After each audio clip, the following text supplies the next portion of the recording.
Okay, maupo na po tayo. Napakaikli po nitong 11:6 ng Genesis. At sinabi ng Diyos, narito, ang tao ay iisa. Pero buong mundo po ito. Okay. Alam niyo po, malaki po ang nagagawa ng unity. Ang pagkakaisa. Doon po sa Alaminos noon, isang umaga ay habang nakaupo ako doon sa may sa tapat ng bintana, may nakita po akong palasyo. Napakagandang palasyo. Paano magkaroon ng palasyo naman diyan, Pastor, sa Alaminos? Hindi po ito palasyo ng tao. Isang napakagandang bahay ng langgam. Amen. Ang langgam po ba ay may isip? May isip ba ang langgam? Pero nagkakaisa sila. Nagawa nila yung kanilang palasyo sa pamamagitan ng pagkakaisa. Yan po ang maganda sa nagkakaisa. Kasi kung ang mga langgam po ay watak-watak ang isipan, hindi po nila magagawa yan. Amen. Nakita niyo ba ang kagandahan ng pagkakaisa? At doon po sa at tayo ginagawa rin natin ito. Pag tayo po ay mayroong mga usapang picnic. Di ba? Pag tayo po ay magpipiknik, nagkakaisa rin tayo. Amen. Kanya-kanyang bitbit yan. Yung iba, magbibitbit siya ng kung ano. Yung basta, kasi meron silang pakikipagkaisa, lahat sila. At sa totoo lang, ag-agi kakabsat, sino po dito nakaranas na ng inom? Yung mag-iinom? Wala atang mga umiinom dito. Yung dati.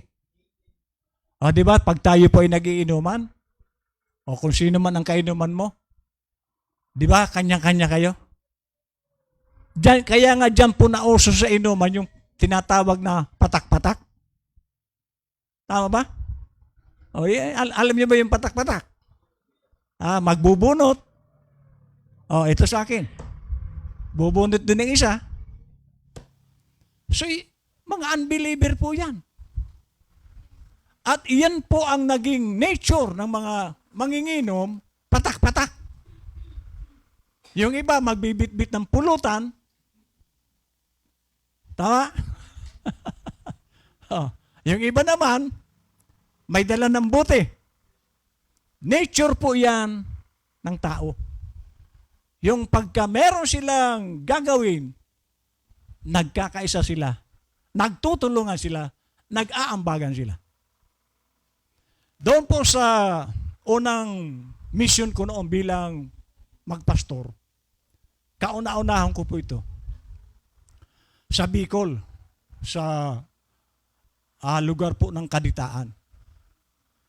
Yung pong paglagyan sa akin ni Lord, paanan ng bundok. At ang mga unang mga membro doon, karamihan taga-bundok. Tingnan niyo po ang nature ng Kristiyano. Mga baguhan ito, pero dahil meron silang pagkakaisa, mga mahirap lang, siyempre, taga-bundok. Mahirap lang sila. Pero makikita mo ang naturalisa ng isang Kristiyano. Wala silang mga pera, taga-bundok Pero, kanya-kanya silang bitbit. May saging, may kamuting kahoy, may gabi, kung ano-ano ang kanilang bitbit. At masaya silang ginagawa nila ito. Bakit? Kasi nature yan ng Kristiyano at nature yan ng tao. Nature ng lasing, patak-patak. At alam niyo ang mga lasing, baka talunin tayo. Pag lasing na ang tao, Kahit mangutang. Di ba? At iyan po'y unbeliever. Pero nagagawa nila dahil kahit sila mga lasinggero, meron silang nature na sky is the limit. Hello? So, yan po kasi nature yan. Amen? Okay. So, ito po din, at ako po'y natutuwa dahil dito sa atin, natuto na tayo. Nagkaroon tayo ng pagkakaisa. Amen? Kaya nga pag Sabado, di ba? Nagtutulong-tulong tayo rito. Pag Sabado. Di ba? Pag Linggo naman, nagkakaisa ang isipan natin, kakain tayo ng salita ng Diyos. Nature po yan ng Kristiyano. Dahil hindi niya magagawa na hindi kasi biro mo. Sabi ko nga kanina, kung sa isang linggo, isang beses ka lang kakain, mamamatay ka. Pero, dahil po sa isang nature po kasi ng Kristiyano, mahalin niya ang salita. Bakit? Kasi ito ang nagpapanday sa Kristiyano patungo doon sa buhay na walang hanggan. Bakit? Sapagkat John 1:1, in the beginning was the Word, and the Word was with God, and the Word was God. Amen. At nung pong ako'y pumunta ng isang linggo sa Bicol, ay dahil sa pakikiisa ng ating mga kapatiran, merong nagbigay ng pamasahe or baon siguro, at nakauwi tayo. Kasi kung wala pong nagbigay, andun pa rin sa Bicol siguro si pastor. Pero salamat dahil yan pong nature ng Kristiyano, yung pakikiisa. Amen? Kaya yung nagbigay, salamat. Salamat sa lahat. Sabi po rito ng propeta, now may He add His blessings to the reading of His word. The people is one. Now, Genesis means the beginning. So, ang Genesis, ang kahulugan pala nito ay pasimula. Amen. So, kaya Genesis, dyan po nagpasimula lahat. Creation, sabi nga kanina, ano pa? Kasalanan, dyan nagpasimula. At mga invention, dyan po nagpasimula sa Genesis. And everything that there is today, lahat ng bagay meron ngayon, had its beginning. And everything that there is begin in Genesis. So anumang meron ngayon, hindi po yan ngayon nagpasimula. Sa Genesis po yung nagpasimula. Lahat ng meron ngayon. And sabi niya, remember, light began in Genesis. Si Adan, si Eva, doon sila nagpasimula. So lahat tayo, mayroon tayong pasimula. Meron tayong Genesis. Amen. Death begin in Genesis. Dati, ang Adan at Eva ay walang kamatayan. Subalit dahil nagkasala sila, nagpasimula ang kamatayan at iyan po'y gumapang hanggang sa ating panahon. Right and wrong, nagpasimula sa Genesis. All begin in Genesis. If you study the scriptures real closely, you will find out that even the isms and the cults of today. So, hindi po ngayon lamang lumabas o nagpasimula itong mga kulto. Yung mga aral na mali, hindi po yan ngayon lang. Sa Genesis pa, sina Nimrod, marami na po noon ang nagturo ng mali. So, hindi po yan ngayon lang. If you'll just watch Nimrod, and the different ones in the scripture, all them isms that we have today begin in Genesis. So yung mga nangyayari po ngayon, hindi po yan bago. Nagpasimula yan lahat sa Genesis. Now today, they polish it up and make it look like something else. So yung mga ginawa nila noon, kung mapapansin nyo ngayon, parang bago. Kasi minodernize nila ang mga ginagawa nila noon. Hindi na po yung bago. Kumbaga, nilagyan lang ito ng mga palabok. Pero dati na. But it's still that old evil spirit. If you watch the nature of it and the way it acts. Kasi sabi ko nga kanina, ang Diyos, hindi po siya nagbabago ng pattern. Ano po yung pattern ni Lord? Humility, obedience. Ano pa? Humility, obedience. Ano pa yung isa? Si Satan, hindi po yan nagbabago. Ang paraan ni Satan, pride, lust of the eyes, lust of the flesh. At sabi ko nga sa inyo, sabi ng propeta, itong panahon natin ang pinaka-deceptive na panahon.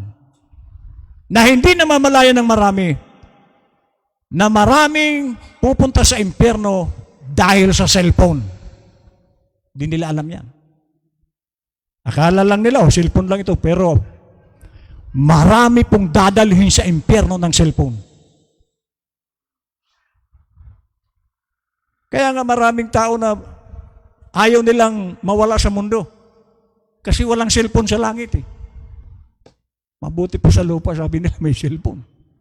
O sa langit na niya, walang sigarilyo. Walang alak. Bawal ang mag-chicks. Kasi walang asawa na doon. Ayaw ko doon. Dito na lang may asawa. Amen. Okay, sabi niya,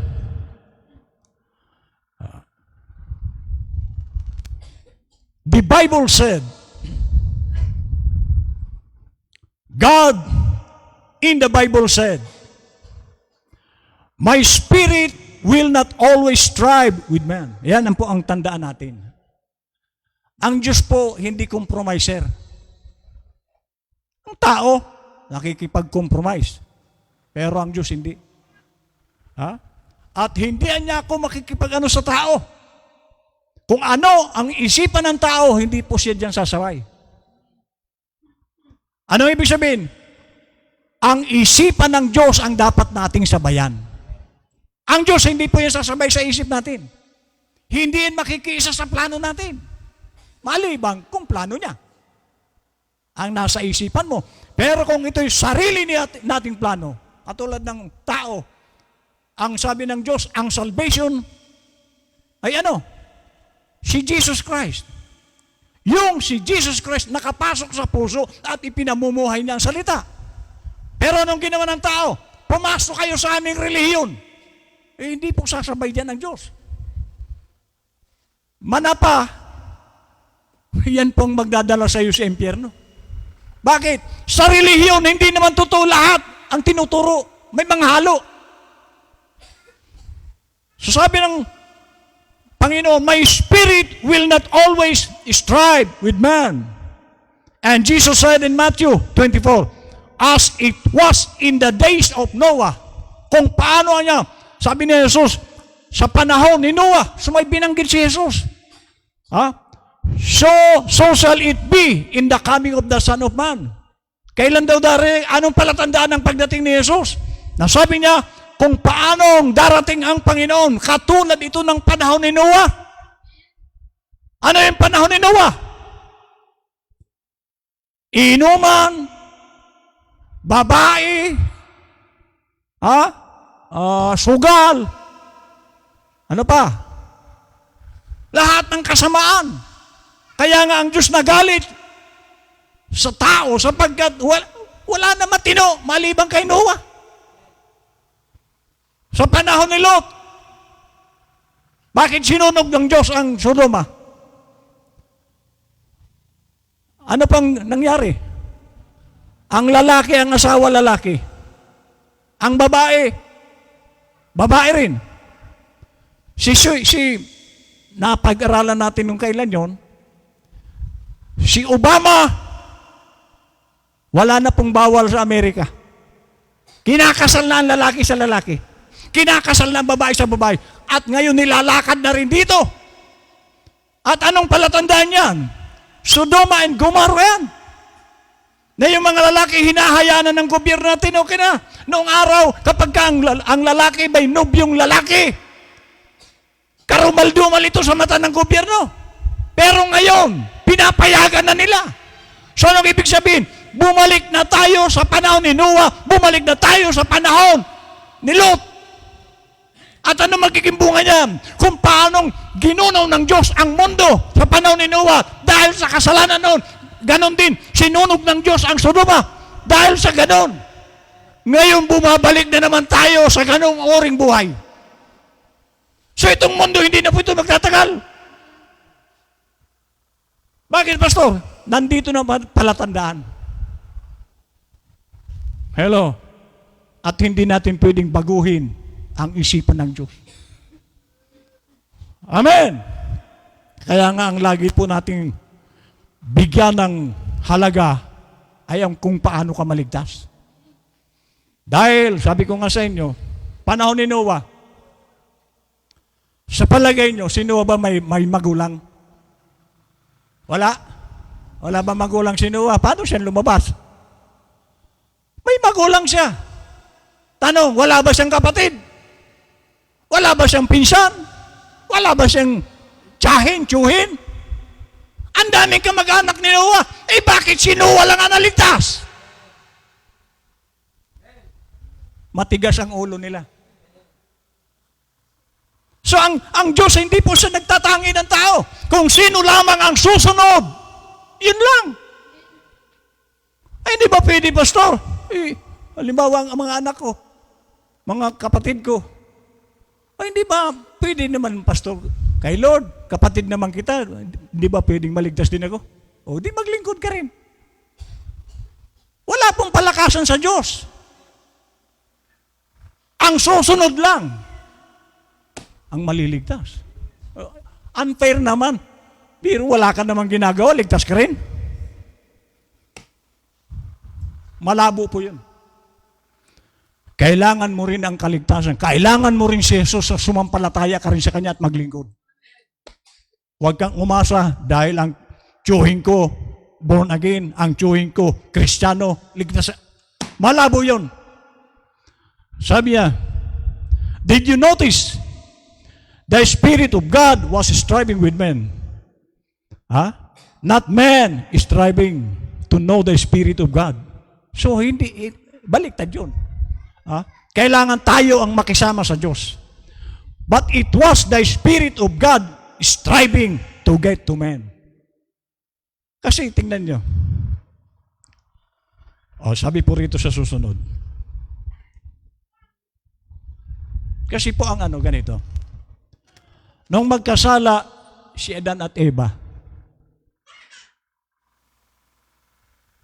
hindi po sinabi ng Bible, Panginoon, nasaan ka?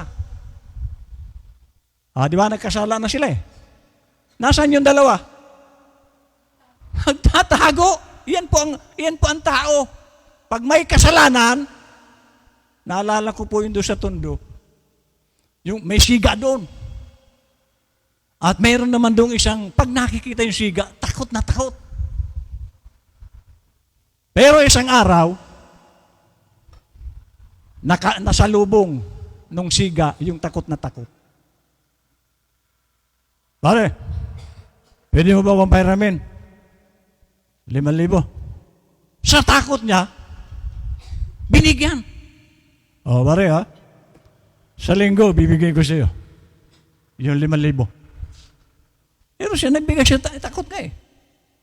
Ngayon, noong linggo na, dati ang takot sino? Yung inutangan. Pero noong orasan ng bayaran, yung nangutang na ang takot na magpakita. Iyan po ang tao, pag may kasalanan, nagtatago yan. Lumalayo yan doon sa pinagkasalahan niya.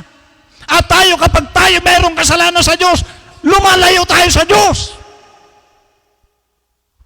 Yan po ang nature ng tao. Hindi po gagawin ng isang may magandang relasyon na maghiwalay. Kaya nagkakahiwalay sa mga asawa. Kaya nagkakahiwalay kasi yung relasyon nila mali na.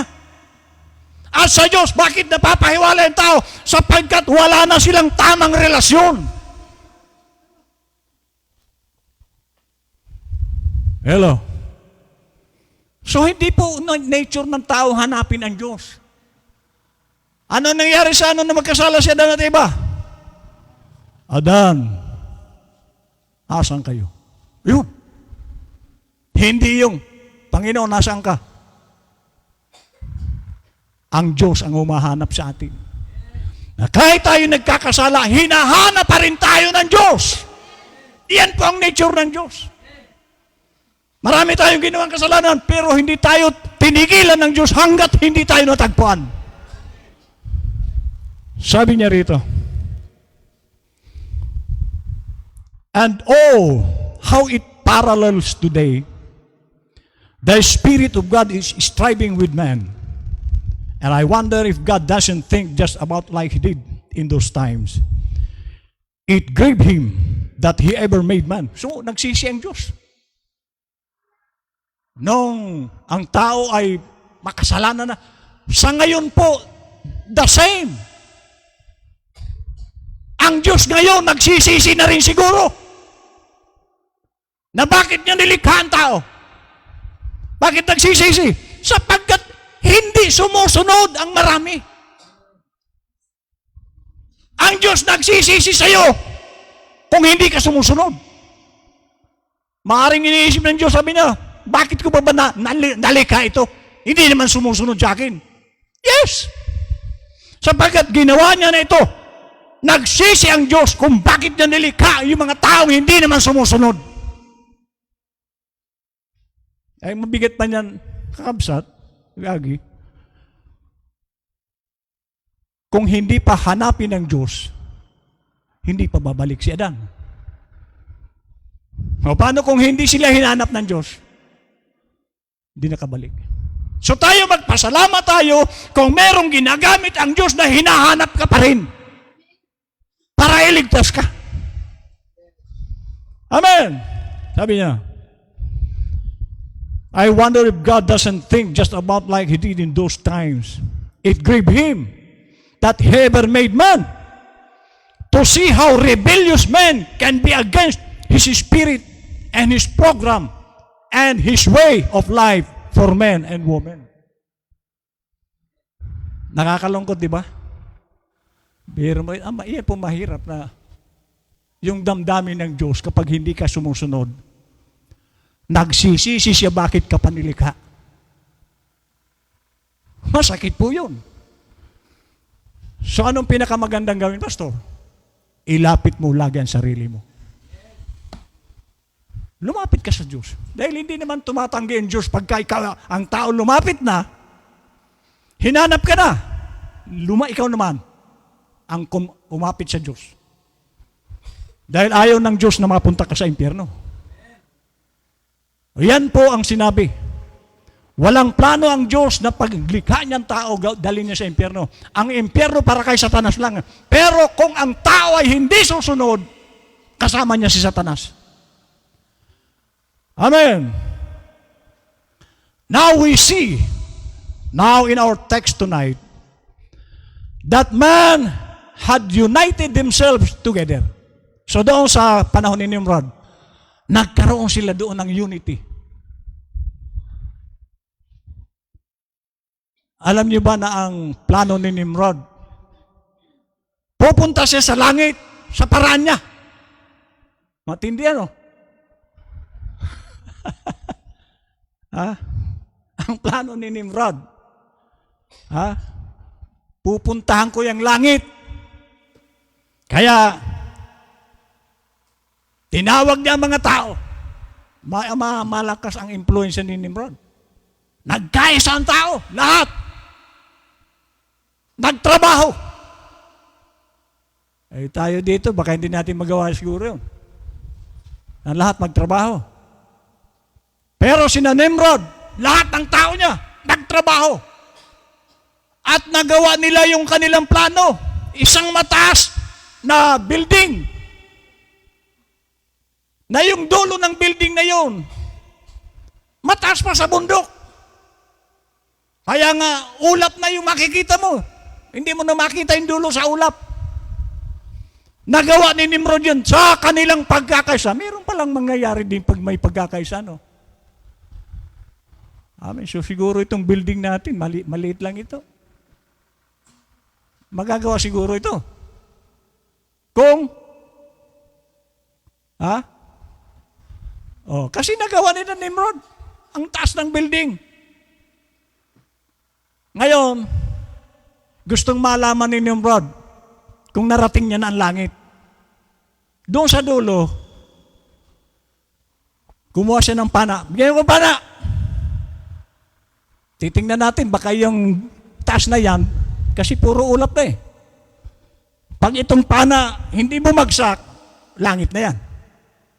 Ito yung papana siya, bumabalik. Malayo pa siguro. Ay, mararating mo ba yan? At pwede ka ba doon? Pwede ba ang mga ugaling ganon sa langit? Isang rebelde. Bakit? Bakit rebelde, Pastor? Gumagawa sila ng sarili nilang paraan sa pagpasok sa langit. Kailangan pumasok ka sa paraan ng Diyos. Hindi sa paraan mo. Kung paraan mo, hindi obra. So, bigo, si Nimrod, at nung dadagdagan pa ni Nimrod yung building, gusto pang itaas, alam niyo ang nangyari? Binigyan sila ni Lord ng kanya-kanyang lingwahe. Iba-ibang salita. Sabi nung panggalatok, pakiabot niya ng martilyo, ang inabot lagari. Bakit? Hindi na sila nagkaintindihan ng lingwahe. Ginulo ng Diyos ang lingwahe, kaya kumalat ang lingwahe. Sa Pilipinas, 37 dialect. Pilipinas pa lang yan. Bakit? Kasi hindi tayo nagkakaisa. Amen. So sabi rito, now we see in our text tonight that man had united themselves together. And they had come from the east going west. Oh. Saan nagpasimula? Sa east. Alam niyo bang mayroong danger? Kapag ka yung mga taga-east sumabay sa west, paano naman magkaroon ng danger yan, Pastor? Anong east? Israel is west, is east. E ano yung west? Amerika. Tayo rin ay east. America west. Nung sumabay ang east, nagsama ang east, ano nangyari sa Pilipinas? Saan tayo natuto ng mga damit na malaswa? Saan tayo natuto ng mga droga? Walang droga ang Pilipinas noon. Ang damit ng mga Pilipina noon hanggang sakong. May manggas. O Nathan, punta kayo sa beach. Halos hubad na ang mga babae dyan. Saan galing yan? Sa west. Kaya merong danger na yung east, nagsama at ang west. So sabi rito, and they had come from the east going west. And they come to the valley of Shinar. Civilization has always traveled from the east to the west. So tayo, noong magsama ang east at west, nagkaluko-luko ang Pilipino. Natuto tayo ng mga karakter ng Amerika. Natuto tayong tinapay. Hello? O di ba kumakain tayong tinapay?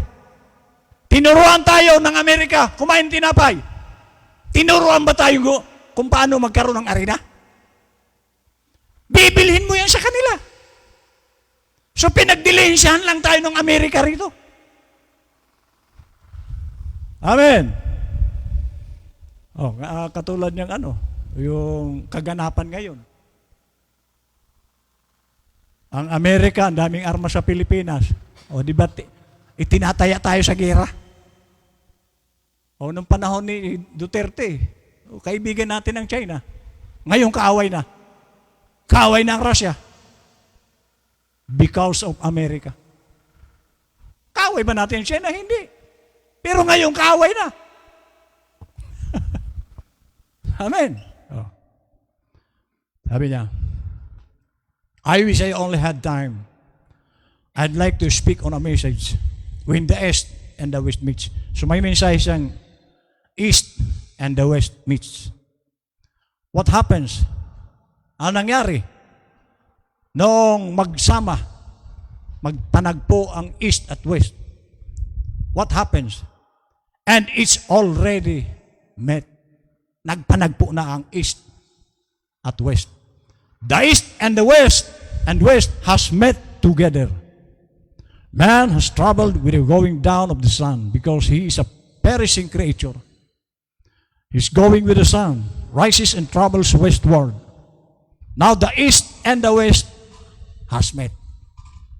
Nagpanagpo na. Magbarkada na. Amen. And as he goes on, he gains knowledge. Di ba maganda naman, Pastor, na nagkaroon tayo ng kaalaman? Sa ating tao, maganda. Sa panahon ni Adan at Eva, wala pong school. Noong hindi pa sila nagkakasala. Walang hospital. Walang sementeryo. Pero nung nagkasala ng tao, dahil sa kaalaman, ano nangyari? Nagpasimula ng kamatayan. Nagpasimula ng magtayo ng mga hospital, ng mga sementeryo. Noon wala yan. Nang naging pinagmulan, knowledge. At tingnan nyo, habang ang tao nagkakaroon ng knowledge, tingnan nyo mga imbento ng tao. Sa pamamagitan ng kanilang kaalaman, anong mga inimbento? Bomba. Bitchin. Magic sarap. Ang gandang tingnan, lumalasa yung pagkain, pero lason yan. Iyan po ang imbento ng tao, pangpatay. Noong araw, sa pamamaraan ng Diyos, walang kamatayan. At wala yung mga bitchin na yan. Amen. Sa panahon ni Adan at Eva, anong sasakyan nila, Pastor? Samantalang ngayon, meron tayong sasakyan. Noon, wala. Si Adan po sa kanilang panahon, sabi ng propeta, little God. Isang Diyos si Adan. Pag sinabi niya siguro sa panahon niya, punta ko ng buwan, nandun na siya, sa salita niya lang. Maalim mas mabilis? Sasakyan o yung salita? May power si Adan nung na ganon. Punta akong Pilipinas, nandun na siya sa Pilipinas. Lalo na nung araw, wala namang yung mga karagatan na yan. Nagkaroon ng karagatan sa panahon ni Noah dahil yung mga tubig sa ilalim ng lupa naglabasan. Noong araw, pwede mong lakarin ang Amerika. Pero ngayon, paano tayo lalakad yan? Sabi niya, he gains knowledge all the time until now the wheel is turning backward again. Paikot-ikot lang. At magtataka ka, nung araw, nung bata pa ako, ang television po noon, black and white, ang daming tubo. Ang radyo noon, ang taas ng antina, kawayan, papunta sa radyo. Nathan, ang television nasa bulsa. Ganon ang knowledge. Pero ang hindi natin namamalayan, na habang gumaganda ang teknolohiya, patuloy na lumalapit ang disgrasya. Bakit, Pastor? Ilan na ng rape sa cellphone? Hello? Ikaw ba si Nakita ko ang litrato mo, ang ganda mo. Bula. Cellphone. Ang daming nabula. Ang daming pinatay sa cellphone. Oh, mga kasama nga Abu Sayyaf, dadaan na dyan mga sundalo. Abangan nyo na. Cellphone. So ang cellphone na hindi namamalaan tayo, ang laki pong kapahamakan ang dinudulot niyan. Kung hindi mo ito magagamit sa tama. Oh, pero kung may cellphone ka, sino may cellphone sa inyo dyan mga kabataan? May cellphone kayo? Oh, lagyan mo ng mga kanta sa Panginoon. Huwag yung ML. Dadaling ka sa impyerno ng ML na yan. Amen. Now, we see that as they traveled, they come to this fair land. So, habang nagtatravel ang tao, nakakakita sila ng mga magagandang lugar. Amen? And they united themselves as one people. O, katulad po ng sabi po ng Bible, yung mga sons of God, nakita nila yung mga magagandang anak ng tao, sons of man. Ano yung sons of God? Kristiyano, believer. Nakita nila, unbeliever, ang gaganda ng mga unbeliever. Bakit maganda ang unbeliever, pastor? Di ba maganda rin ang believer? Mas maganda ang unbeliever. Akin oy, pulanto ka. May uling dito. Mayroon pa dito. O, alin mas maganda? Tapos, yung damit niya, bukas ito. Alin maganda? Iyan po ang pang-akit ni Satanas. Ganda. Si Satanas po, alam niyo ba? Sabi niyang propeta, napakagwapo. Si Lucifer. Baka akala niyo pangit si Lucifer. Pinakagwapo siya sa langit noon. At yung kanyang damit, pag lumundag si Lucifer, tumutunog. May music. Hello? Kaya marami, 2/3 ang nadaya ni Lucifer na naisama niya. Oh, ang beauty po, ang lakas ng panghila niyan sa impyerno.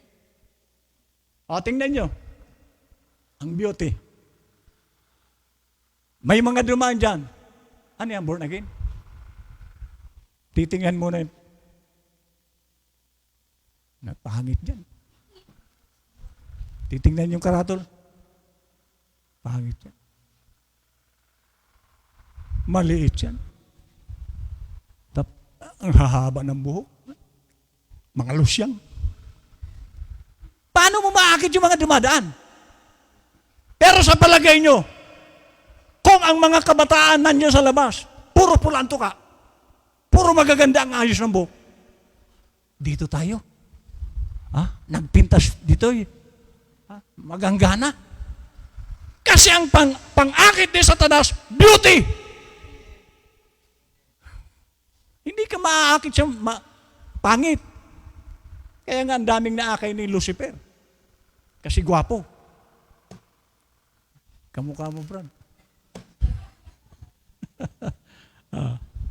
Sabi niya, and they united themselves as one people. And that's all right. But they had united under the wrong leadership. Nayu-unite ang tao sa maling pamumuno. At sumasabay ang tao doon sa mali. Nakikisa sila sa mali. Hindi po yan ang leadership ni Lord. Ang leadership ni Lord, obedience. Amen. They had united under the leadership of man. And God wants man to unite under the leadership of Himself. So ang nais ni Lord, magkaroon tayo ng pagkakaisa, siya ang ating leader. Sabi nga doon sa Bicol, karoon doon ng pagtitipon. Sabi ni Pastor Joy, dito sa amin walang leader. Pagkatapos maliban, tinuro si Pastor Pido. Siya ang aming leader. Tumayo rin si Pastor Pido. Tama, leader po ako pero song leader. Wala po kami leader. na tao. Ang leader namin dito, nagkaroon kami ng pagkakaisa sa pamumuno ng leadership ng Holy Ghost. Hindi natin kailangan ang leadership ng tao. Eh bakit dito, pastor? O bakit leader ba ako na masasabing ano? Ginagawa ko lang yung pinagagawa ni Lord. Hindi po ako nagmamataas dito. Sinasabi ko lang kung ano ang sinasabi ng Biblia at ng propeta. So they had united under the leadership of man. And God wants man to unite under the leadership of Himself. He wants us to be one. Yan kaya nga ito. Paglinggo, nagkaisa tayo. Nandito tayo. Pag meron tayong camp, nagkakaisa tayo. Kasi hindi po ito magagawa ni pastor. Kaya tayo, nagkakatipon, naging matagumpay yung ating camp noong December, meron kasi tayong pagkakaisa. At tulong-tulong tayo. Iyan po ang nais ni Lord, tulong-tulong. Amen. Hindi yung iba nagtatrabaho, yung iba hindi. Lahat dapat nagtatrabaho. Amen. But He wants to be the one with us. But man wants his fellow man to be his leader and unite under the wisdom of his fellow man. Ang tao, kita niyo, noong una, ang samahan po namin dito, pinamagatan namin Solid North. Ang dami namin. At mapapansin mo na merong mga gustong maging leader. Nung may mga leader, gustong leader, doon nagkasira-sira ang grupo namin. Kasi yun yan. Magpe-present ang isa ng mensahe, magpe-present din ang isa ng mas mataas pa, pataasan ang ihi. Mataas ang ihi ni pastor, pataasin ko ng ihi ko. Sapawan. Hindi po yan pwede kay Lord. Dito sa aming grupo, kahit sino ka, tanggap.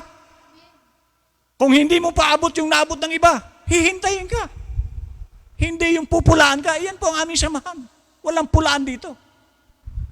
Ginagabayan yung mga hindi pa nakakataas ang lipad. Hanggang, katulad ko noong una, hindi ko pa malipad ang mataas.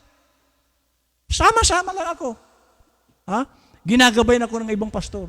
Ganito. Hanggang sa narating ko rin ito na nalipad ko ngayon. Amen. So, hindi po natin dito kailangan ang leadership ng tao. Leadership, kung ano ang pinagagawa ng Diyos, doon lang tayo. But man wants his fellow man to be his leader. At ngayon, tuloy-tuloy, yung mga salamuhan naming pastor na nahiwalay na sa amin, tuloy pa rin sila ngayon. Tuloy pa rin yung leadership ng tao. Ginagamitan na nito. Pag may pera ka, leader ka. Parang politiko. Kay Lord, hindi pwede ang pera. Sumunod ka sa nais ng Diyos. And it is very striking to see how that man wants to be one. The reason that he wants to be one is because that God designed him for that purpose. So design pala ito ni Lord ang magkaisa talaga ang tao. Design ng Diyos, kalooban ng Diyos na ang tao magkaisa. Lamang anong klaseng pagkakaisa? Pagkakaisa ba na kalooban ng Diyos o pagkakaisang kalooban ng tao? Iyan po ang diferensya. Kung pagkakaisa sa pamamagitan ng kalooban ng tao, delikado. Kasi, tingnan nyo, ang Abu Sayyaf, nagkakaisa rin sila. Saan? Mangidnap. Pumatay. United sila dyan. Saan tayo ngayon magkakaisa? Di ba? Sa kalooban ng Diyos. God designed man, made him up to be one, to work together, to cooperate together. That's the makeup of man. That's the way God made him. So design ng Diyos pala yung magkakaisa. Ha? But man always wants to have his idea about it. Ayun. So, ano ang diferensya? Ang tao, sabi ng propeta, meron siyang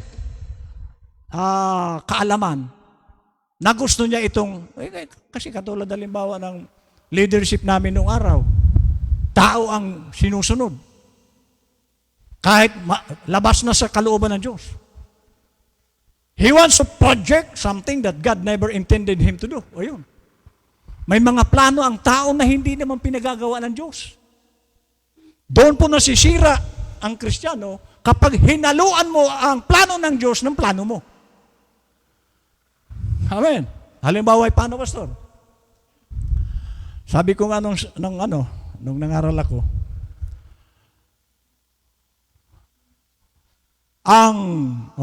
nung Biyernes, ang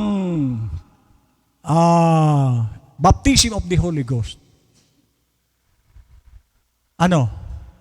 is clear understanding of the word of, word of the hour. So yan po ang baptism ng Holy Ghost. Pero anong ginawa ng tao? Binago niya. Kailangan nagtatangs ka. Kailangan ma-explain ka. Turo ng tao yan. So may mga turo ang Diyos na binabago ng tao. Yan po ang danger. Kapag ginawa natin sa pamamaraan natin, although magandang tingnan, pero kung hindi yan ang plano ng Diyos, hindi yan ang katuruan ng Diyos, lumayo ka dyan. Sabi niya, he wants to project something that God never intended him to do. He wants to figure his own way out. He wants to make his own plans. He won't accept the plan that God made for him because it's his fallen nature. Ay, sino yun? Si Satan yun. Pag meron tayong nature na kakaiba doon sa plano ng Diyos, nature ng Diyos, si Satan po yan. Dahil ang nature ng Diyos, humility. Pag hindi ka humble, kay Satanas ka sigurado. Obedience. Kung hindi ka sumusunod, kay Satanas ka. Kahit anong bait mo, hindi ka maliligtas ng bait mo. Ang magliligtas sa iyo kung ikaw ay tagasunod. Amen. Because it's his fallen nature. God told him in the Garden of Eden that the very minute that he even touched the tree, that trouble was in the road. Sinabi ng Diyos, Adan, Eva, ang dami ditong pagkain. Itong Eden, punong-puno ng pagkain dito. Dadalawa lang naman kayo. Sobra-sobra ito. Andiyan ang mga hayop, magkatay kayo, mag-ihaw kayo. May ilog dyan, maligo kayo. So yung Eden talagang paraiso. Kung iyon ang kailangan ng tao, sobra-sobra. Amen. Kumbaga ang buhay ni Adan noon, kung ibabalik ni Lord yun, ang sarap ng buhay doon. Ilog. Amen. Ang daming puno. Mahiga ka. Kahit hindi ka na magpitas, ando sa bunganga mo. Ganon ang lugar ng Eden. Sarap ng buhay nila. So, Adan, ayan ang pagkain. Wala na kayong hahanapin pa. Kung gusto nyo mag-ihaw, mag-ihaw kayo. Prutas, tambak ang prutas. Sa dami doon ng puno, na pwedeng, iyon ang magbibigay sa kanila ng buhay, ang pinili nila, yung ayaw ni Lord. Iyan po ang nature ng tao. Mas gusto ng tao piliin yung gusto niya. Hindi yung gusto ng Diyos. Hindi po yan pwede kay Lord. Na yung gusto mo ang masunod. Oh, no. Insulto yan sa Diyos na Creator. Create ka ni Lord para sumunod. Pero ang gusto mo, ikaw masusunod. Mali. Hindi ka papasok sa langit dahil ang gusto ni Lord, ikaw ang tagasunod. Ang gusto ng tao, tingnan niyo ang tao. Ang prayer niyan, pahingi. Hindi na nga mabanggit ang Panginoon eh. Pahinginoon lagi. Pahinginoon. Pahingin ito. Puro pansarili. Oh. Gusto ng tao, sumunod lagi ang Diyos. Bigyan siya ng kung ano hinihingi niya. Pero pagdating naman doon sa nais ng Diyos na sumunod siya, ayaw. Agtugabay. So paano papasok sa langit ang mga ganyan tao? Na ang gusto ng tao, siyang sundin ng Diyos, mali po yun. Ang nais ni Lord, dahil created ka lang, isa kang creation, ikaw ang sumunod sa Diyos. Hindi ang Diyos ang susunod sa atin. Pero ang tao gusto, hingi. Pag hindi na dumating yung hinihingi, magtatampo sa Diyos. Yan po ang nature ng tao. Mayroon sa wala, magpatuloy tayo kay Lord. Amen. Dahil may mga panahon na sinusubok tayo ni Lord kung hanggang saan ka naman. O, nangako ang Diyos kay Abraham, bibigyan kita ng anak. O, baog si Sarah. Matanda na si Abraham. 75 na ang edad niya noon. O, ang tanong, hindi ba binigyan ng anak? Binigyan sila after 25 years. Oh. Ikaw kaya, may hinihingi ka. 5 taon na.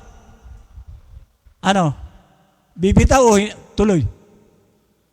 Kasi yung iba, 1 buwan pa lang ang hinihingi. Hindi dumating, bumitaw na.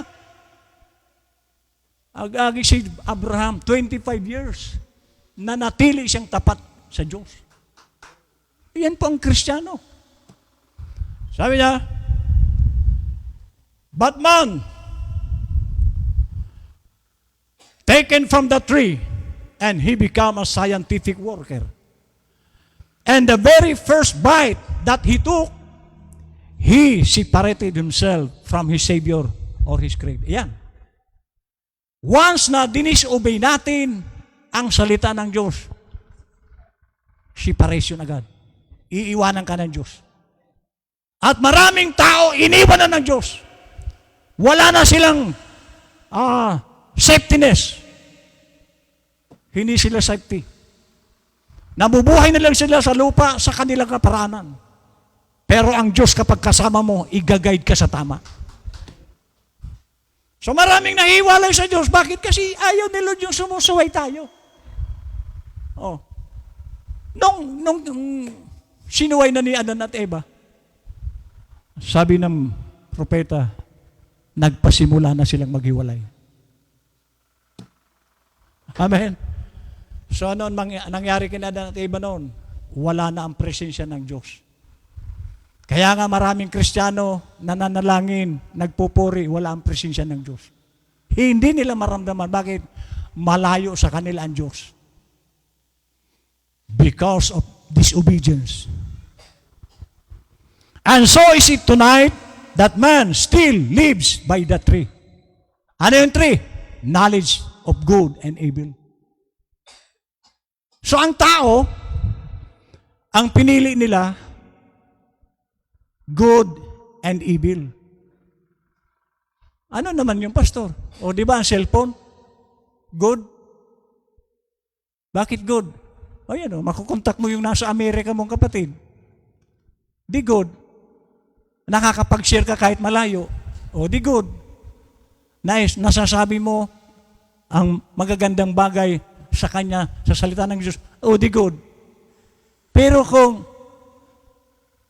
kumusta ka aking mahal? Ano yun? Bula. So marami pong evil sa gadget. Good and evil po yan. Good kapag nagamit mo sa tama. Pero karamihan na dyan, puro evil na yan. Bakit? O, tingnan nyo. Facebook o kaya YouTube ka mo, binuksan mo. Hindi naman isa lang ang palabas yan. Pag ano mo, kung ano-ano makikita mo dyan, may nakita kang maganda sa mata mo. Tumigil ka doon, nanood ka, patay ka na.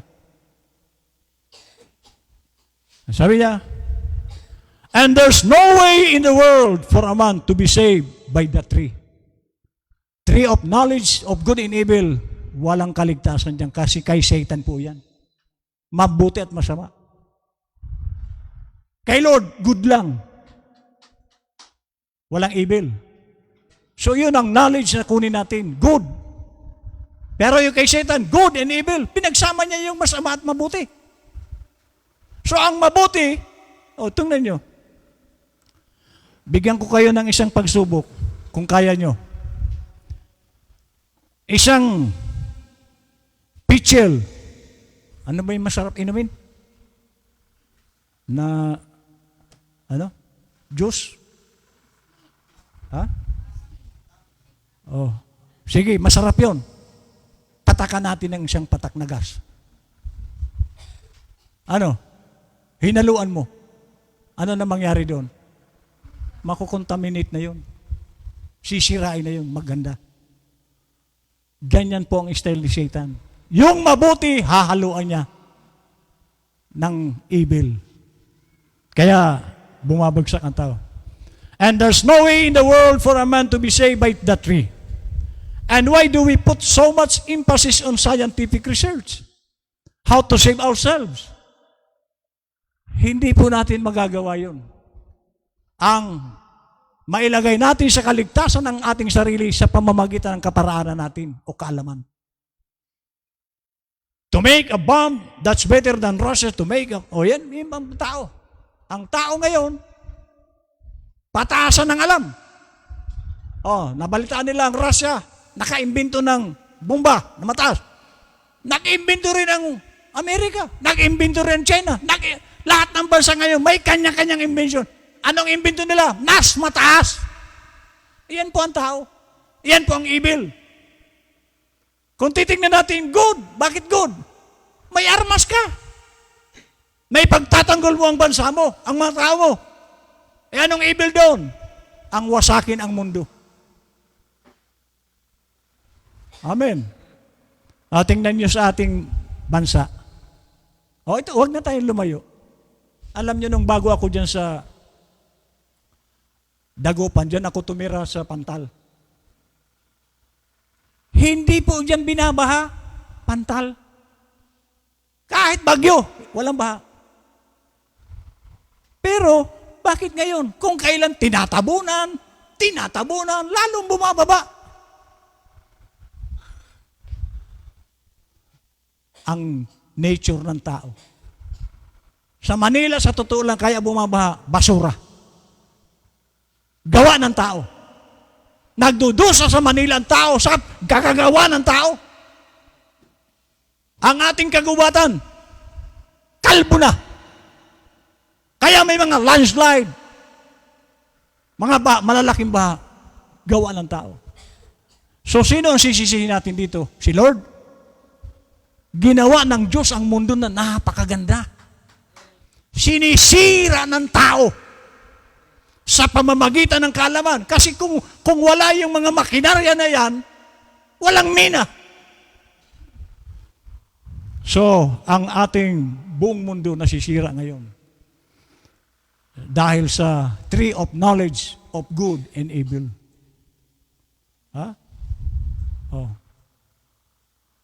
To make a plane that can fly faster. Trying to save ourselves. So magaganda ang plano nila. Kaligtasan ng kanilang mga tao. Subalit ang hindi nila mamalayan. Halimbawa, kasi nagkaroon ng First World War. Nagkaroon na ng Second World War. Ang tanong, ano ang mga naging bunga nun? Nung bombahin ng Amerika, ang Japan. May lugar doon na tinamaan ng bomba hanggang ngayon, hindi tinutubuan ng damo. Ilang milyon ang namatay. Nagdusa. Dahil sa kagagawa ng tao. Ngayon, kung noong araw na hindi pa masyadong ang mga armas, ngayon, sabi po ng balita, yung bomba na binitiwan doon sa Japan, ng Amerika, 100,000 ulit na lakas. Halimbawa, yung bomba noon, isang atomic, Ang katumbas ng isang atomic na yon, 1,000. May matira pa kaya dyan? Itong ating lugar, isang atomic dito, ubos ito. Dahil sa kaalaman ng tao. Amen. Pataasan ng ano? Oh. Knowledge will never save you. It takes you farther away from God all the time. Ano daw yung knowledge? Hindi ka niya maliligtas niyan. Lalo ka lang anyang malalayo sa Diyos. Dahil yan sa kaalaman ng tao na yan. There's only one way of salvation. Ano yun? That's back to the tree of life. Hindi tree of knowledge. Tree of life. And sino ang tree of life? Jesus Christ. Doon tayo bumalik sa nag-iisang Jesus. Ang turo ni Jesus puro kaligtasan. Pero itong tree of knowledge na ito, puro ito sa impyerno. That's back to the tree of life. Knowledge even isn't in the picture. Wala yan sa plano ng Diyos na knowledge. Wala siyang sinabi sa Bible na magkaroon kayo ng kaalaman. Pare, kaalaman ng Diyos. Pero kung ito'y kaalaman ng tao, hindi niya po yan i-honor. Bakit? Lahat po ng alam ng tao, puro papuntang impyerno yan. Ngayon, gusto mo ng kaligtasan, knowledge mula sa Diyos. It's back to the tree of life. There was 2 trees. Ano yon? One was knowledge. The other was life. Saan ka doon? As long as the man eat from this tree, he live. Alin yung tree na dapat niyang kainin? Tree of life. Sino yung tree of life? So, ibig sabihin, hanggat ang kinakain mo, si Kristo. Sino si Kristo? John 1:1, in the beginning was the Word, and the Word was with God, and the Word was God. Salita. Kung ang salita daw ng Diyos ang ating laging kinakain, iyon ang salvation. Amen. But you see, it's his nature to try to do something to save himself. Yan po ang tao. Gusto niya, maligtas siya sa paraan niya. Anong paraan niya? Ito. Kung kailan ko gusto. Yun ang paraan niya. Ito. Dayain ko si Lord. Pero alalahanin natin may tama dyan na aral. So agagi, nais mo ba talaga maligtas? Mahalin mo ang Diyos. Luke 10:27, ibigin mo ang Diyos ng buong puso, buong lakas, buong kaluluwa, buong pag-iisip, at ang iyong kapwa. Tulad ng pag-ibig mo sa iyong sarili. Amen. So yan po ang nais ni Lord, pag-ibig. At higit sa lahat, the very first commandment, love God. Man said to me one time, he said, oh, I sought God and I sought God. May nakausap si Brother Branham. Oh, hinanap ko ng hinanap ang Diyos. Meron ba nun? Hinanap daw niya ang Diyos. Ano sabi ng propeta? I listened at him for a few moments and I said, Sir, I don't want to disagree with you, but I have to. Ayokong ikaw ay kontrahin, pero kailangan. Kasi yan naririnig niya, hinahanap niya ang Diyos. You never did seek God. No one seek God. Walang sino mang tao. Tayo. Ako. Hindi ko po hinanap ang Diyos. Merong pumunta sa akin na nasa Diyos na. Sineran ako. Tayo dito kung walang nag-share sa atin, wala ka rito. Kaya ka nandito sapagkat merong taong ginamit ng Diyos sa'yo. Ikaw ang hinanap ng Diyos. Hindi tayo ang umahanap sa Diyos. So mapalad tayo, merong ginagamit ang Diyos para tayo mahanap. So sabi niya, you never did seek God. And no man never did. It isn't man seeking God. It's God seeking man. So, salamat sa Diyos, natagpuan ako ni Lord. Paano? Sige nga, paano ko magagawang hanapin si Lord? Ay lagi ko nasa Tagayan. Hello? Oh. Lagi ako nasa kulungan. Anong gagawin ni Lord sa kulungan? Amen. So alam niyo ang ginamit ni Lord sa akin? Labandera. Asawa ng kaibigan kong Pasay. Sa Pasay kami noon. Kasi yung huling kaso ko, yung nadisgrasya kong tao, basag ang ulo. Mula noon, nakukonsensya na ako. Sabi nung labandera, Brother Boy, sama ka sa Bible study namin. Hello? So, ewan ko kung bakit sumama naman ako. Kasi na ako noon, yung utak ko noon, na. Pagdating ko pa doon sa Bible study, yung pastor doon, puro tama sa akin yung mensahe. Pinatatamaan yata ako nito. Kaya lang sabi ko, hindi naman ako kilala nito. Hindi ko naman siya kilala. Pero bakit niya nasasabi yun? Iyon ang kailangan ko eh. So yung salita niya, narinig ko. Doon ako nagpasimula. Ano, ako ba ang naghanap? Ako ba saan ba dito may Bible study?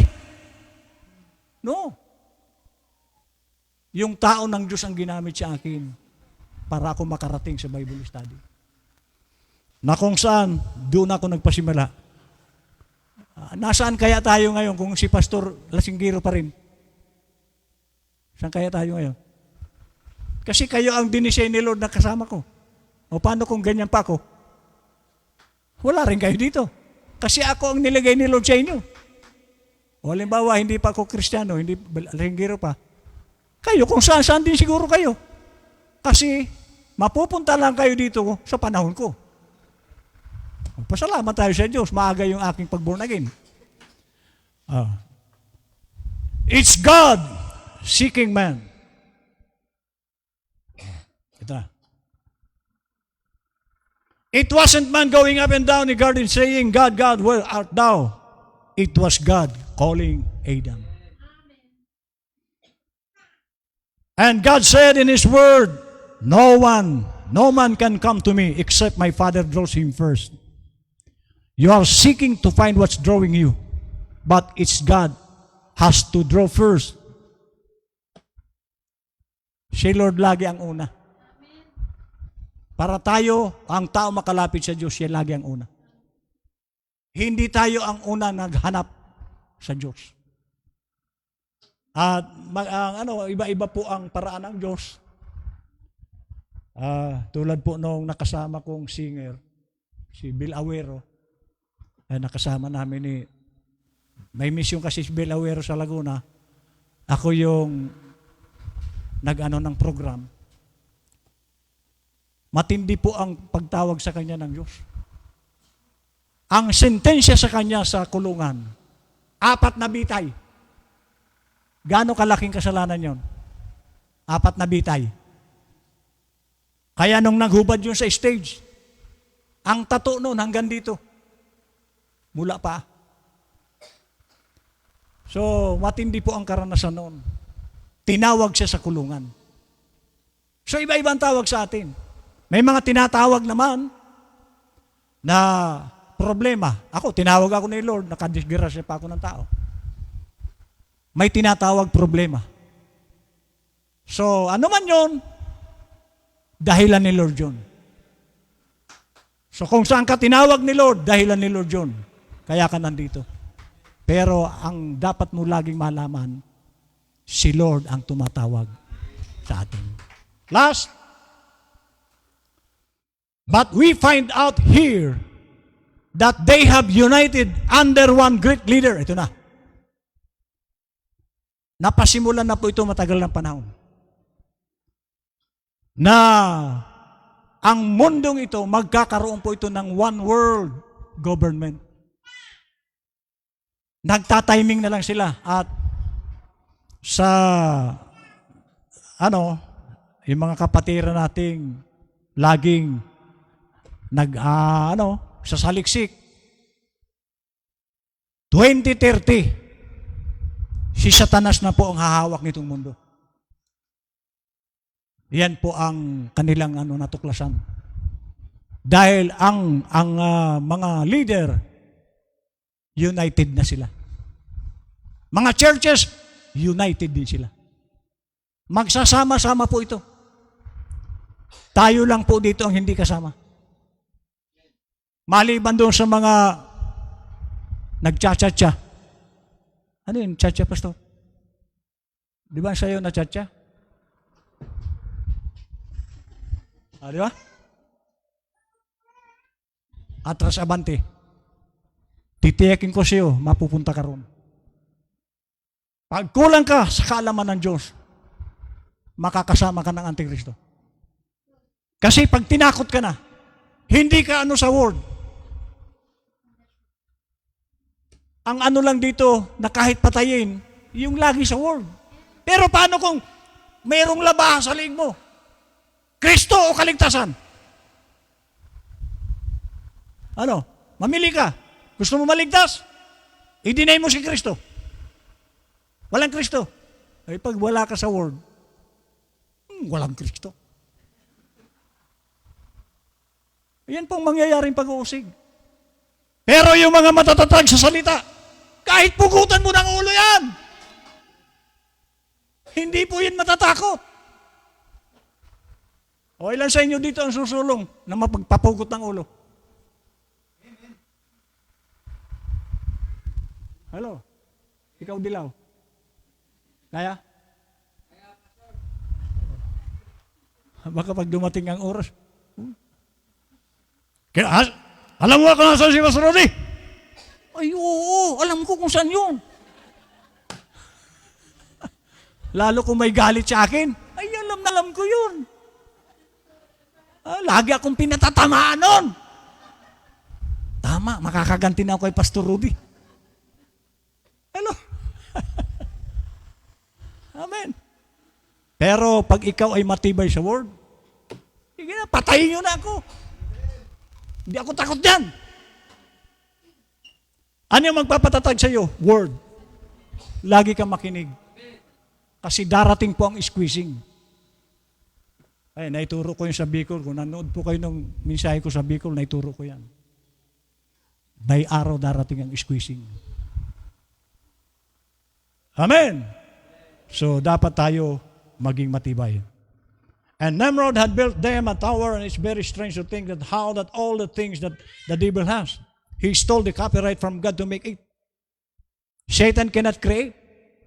Satan is no creator. He's a perverter of something God created. So sa Satan, sabi po ng prophet, hindi po siya marunong mag-create. Perverter. Yung mga nilikha ng Diyos, sinisira niya. Hello? O lahat ng mga ginawa ng Diyos, alam niyo ba na itong mga sakuna, mga, tawag dito, disaster, hindi po yan gawa ng Diyos. Si Satanas po yan, ginamit niya ang tao. So yung mga likha ng Diyos na magaganda, yung mga bundok na maganda, sinira ni Satan. Yung buhay ng tao, maganda ang buhay ng tao, sinisira ni Satan. Tulad ko nung araw. Minsan pumasok sa bahay, yung pinsang ko, nagmumura. Bakit, pastor, magmumura? Pumasok ko sa bahay. Ay, paano hindi magmumura? Nadulas siya doon. Ano nakadulas, pastor? Mga buti ng Hinebra. Puno ng buti ang bahay ko noon. Sinira ni Satanas ang buhay ko noon. Yan po ang trabaho ni Satan. Ang ganda-ganda na paghalika sa akin ni Lord. Sinira ni Satanas. Tinuruan akong mag-inom, magsigarilyo. Amen. Yan po ang trabaho ni Satan. Dalhin ka sa impyerno. Pero si Lord, sinisikap niya rin, dalhin tayo sa langit. At yung may gusto sa langit, sumunod ka lang. At makikita mo, ang sarap palang mabuhay sa Panginoon. God bless!